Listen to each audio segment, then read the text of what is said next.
So yun guys, thank you tayo. 5:40 na. Palis pa lang tayo dito sa Isabela. Tumahan nyo ko at mag-gaya tayo papuntang Baler. So yun guys, at update ko kayo mamaya. Okay? Tumahan nyo ako. Let's go!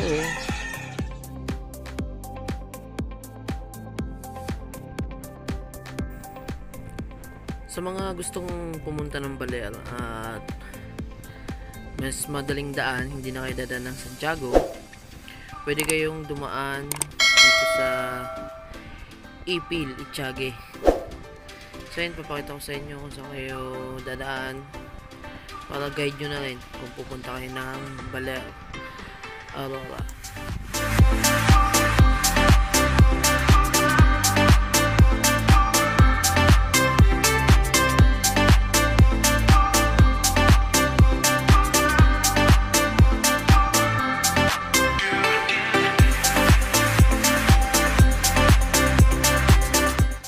So yun guys, dito tayo liliko ngayon. Pakaliwa tayo, papunta tayo ng Jones. Dito tayo dadaan sa Ipil Junction. Diretso lang to. Isang diretso lang to hanggang makarating tayo ng Mandela. Dalawang bayan yung dadaanan natin dito. Ang Jones, Isabela at San Agustin. So yung dalawang bayan ng Isabela, yun ang dadaanan natin hanggang makarating tayo sa probinsya ng Quirino. Okay guys, so sa puntong to, nandito na tayo sa may Jones, Isabela. Diretso lang tayo at madadaanan natin tong kanilang tulay na mahaba. So nakikita nyo naman guys, ang gandang dumaan dito pag umaga.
Sa puntong to guys, madadaanan natin dito sa Jones, Isabela yung kanilang zigzag road.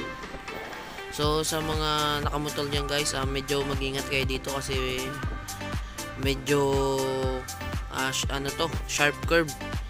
Dahan-dahan lang kayo para lagi tayong safe. So diretso na lang tayo hanggang makarating tayo ng San Agustin, tsaka lalabas tayo ng Mandela, Quirino. So yun guys, tuloy-tuloy yung biyahe natin. Enjoy nyo lang yung mga view na makikita nyo.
Naranasan na lang pala natin yung bayan ng sentro ng San Agustin. So ngayon binabaybay natin tong isang straight na kalsada na paakyat. Ito na yung isa sa pinakamagandang spot dito sa may San Agustin, at paakyat tayo ng bundok. So ngayon talagang masusubukan yung lakas ng motor nyo dito kasi mahabang paakyat to, isang diretso. So yun guys, at paglampas naman dito, Quirino na. So ilang kilometro na lang makakalabas na tayo ng Isabela. So yun guys, stay tuned lang kayo hanggang makarating tayo sa Baler. Enjoy nyo lang yung biyahe.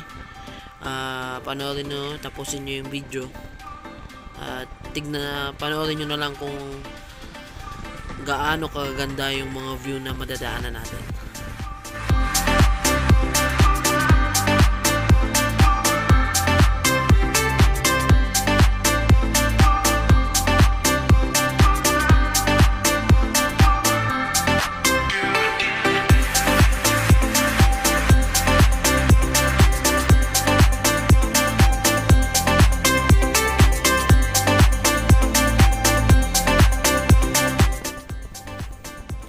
So yun guys, nandito na tayo sa Quirino Province.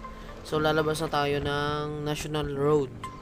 Kakaliwa lang tayo dito at tuloy-tuloy lang tayo, at hindi tayo didiretso ng nagtipunan ngayon. So may ituturo akong shortcut sa inyo sa mga hindi pa nakakaalam.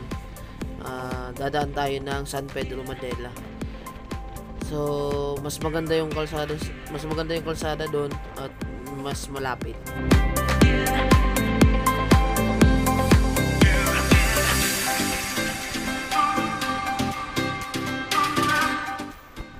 So yun guys, medyo nagutom ako. Kain muna ako kasi hindi pa ako nag-almusal. So yung nakikita nyo guys na paliko na yan sa kaliwa, dyan tayo dadaan mamaya. Pero ngayon kain muna ako at ako'y nagugutom na. Sige, balikayin ko kayo mamaya.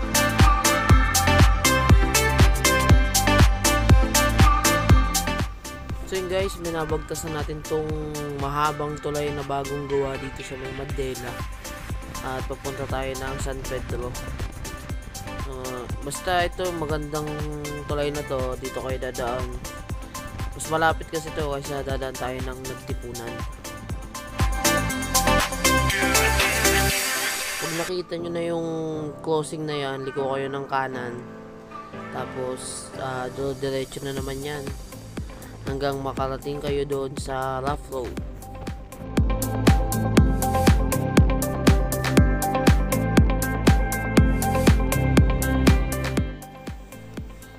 At eto na nga, merong konting lubak lang kayong madadaanan dito, kasi may ginagawa pa ditong isang tulay. So tapos naman na yung tulay, kaya lang hindi pa natatapos yung kalsada. Mga ilang metro lang naman to eh. Tapos sementado na ulit. Tapos lubak na naman sa susunod. Tapos diretso na yun, sementado na yun hanggang makalabas kayo ng San Pedro. Tapos ang lusot nyo na nun is dito na sa may tulay papuntang nagtipunan.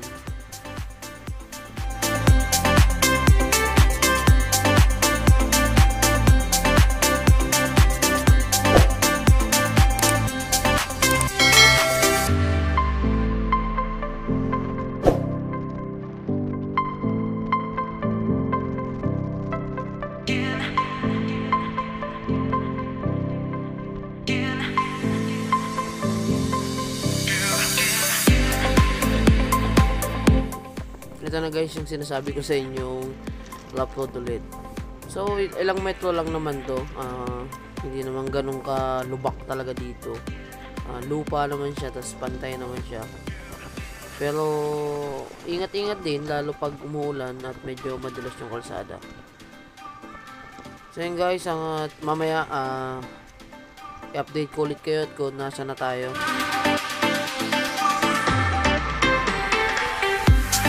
So yun guys, paakyat na tayo ng bundok at dito natin makikita yung magagandang tanawin na hindi natin nakikita pag nakasakay tayo sa 4 wheels. Baybayin lang natin tong San Pedro Road na to. hanggang makarating tayo sa boundary ng Aurora and Quirino. So yun guys, enjoy nyo lang yung biyahe natin at balikan ko kayo mamaya sa more update.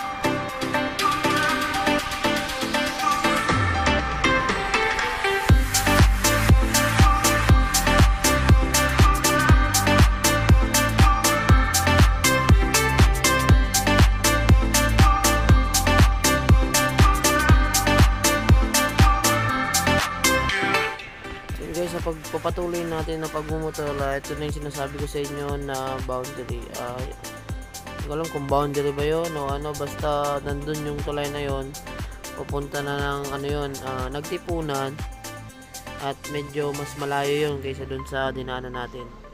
So kasi pagdadaan kayo na nagtipunan is 18 kilometers yun mula Mandela hanggang dun sa tulay na yon. Pero pag dito kayo dadaan sa San Pedro, mas malapit siya. 10 kilometers lang yun guys. So 8 kilometers na pagitan, diba? Mas maganda pa yung daan doon. Hindi ganun katarik. So yun guys, tuloy-tuloy natin yung biyahe at medyo malayo pa yung binubuno natin. Balikan ko kayo mamaya pag nandun na tayo sa Dinadjawan. Let's go!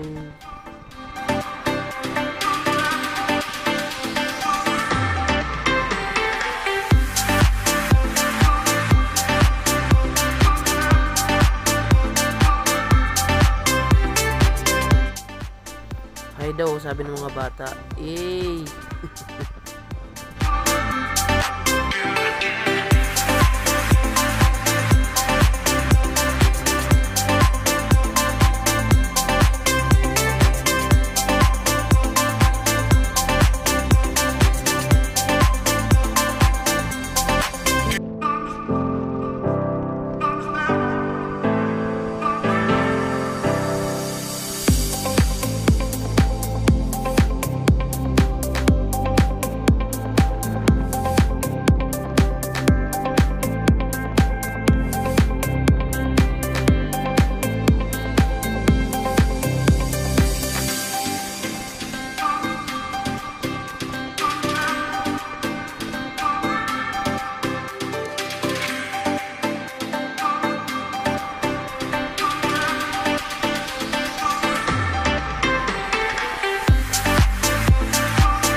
Grabe talaga yung view dito, hindi nakakasawang dumaan.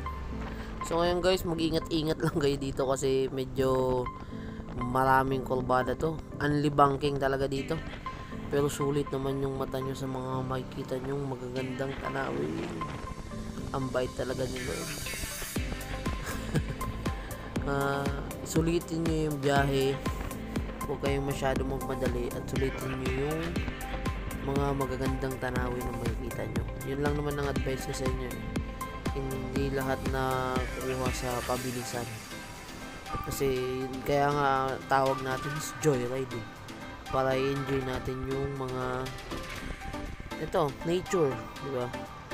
So yun guys, papatuloy na pagmumotor natin. Nakarating na tayo dito sa bilihan ng mga orchids dito sa mga kapatid nating mga katutubo dito sa may Aurora province. Hindi ko alam kung anong lugar to eh. Pero pag napadaan kayo dyan, kung gusto nyo bumili ng mga orchids,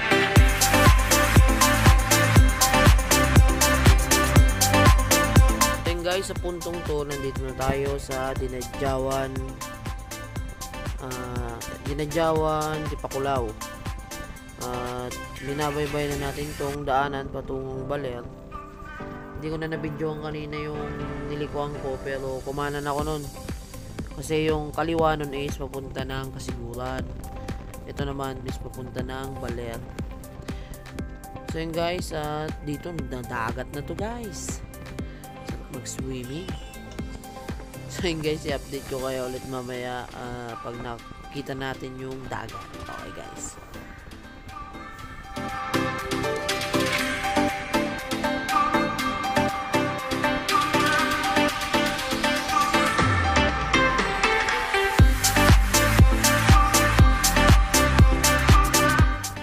Napakaangas ng view.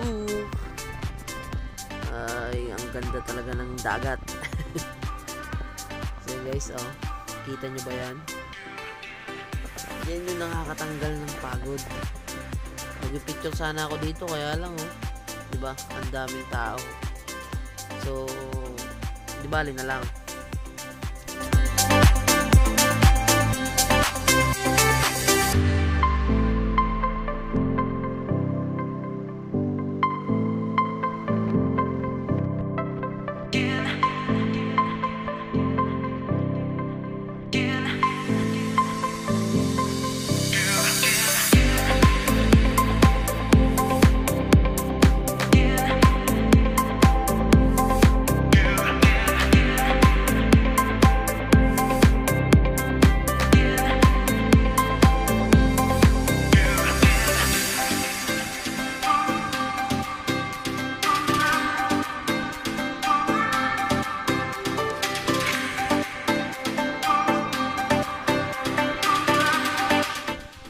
So yun guys, ay binabagkas na natin ngayon yung sikat dito sa Tipaculaw na seaside na daan.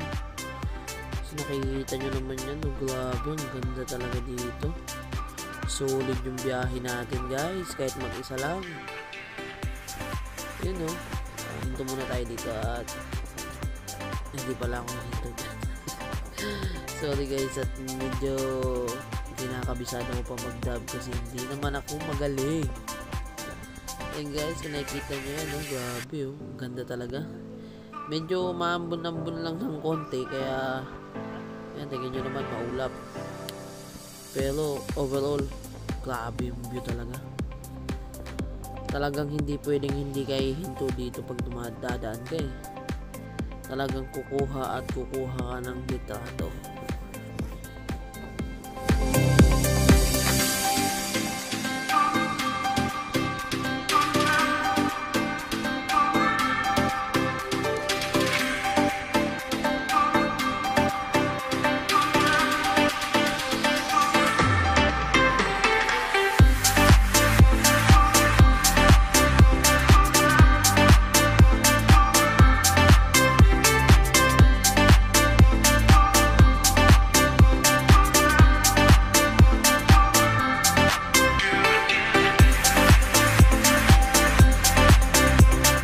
Guys, sa wakas nakikita ko na yung arko ng Baler.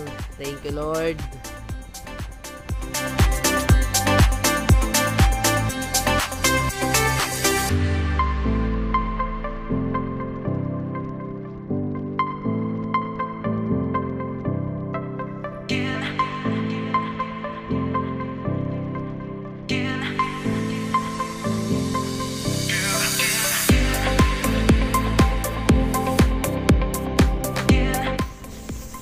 So yun guys, andito na tayo sa Baler.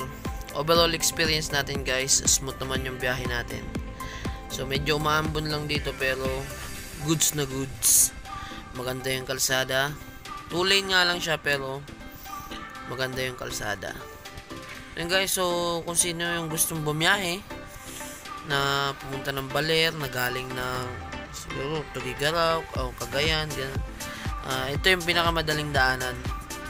Yung pinakita ko sa inyo kanina. So yun guys, siguro hanggang dito na lang muna yung video natin. Dito ko na muna tatapusin.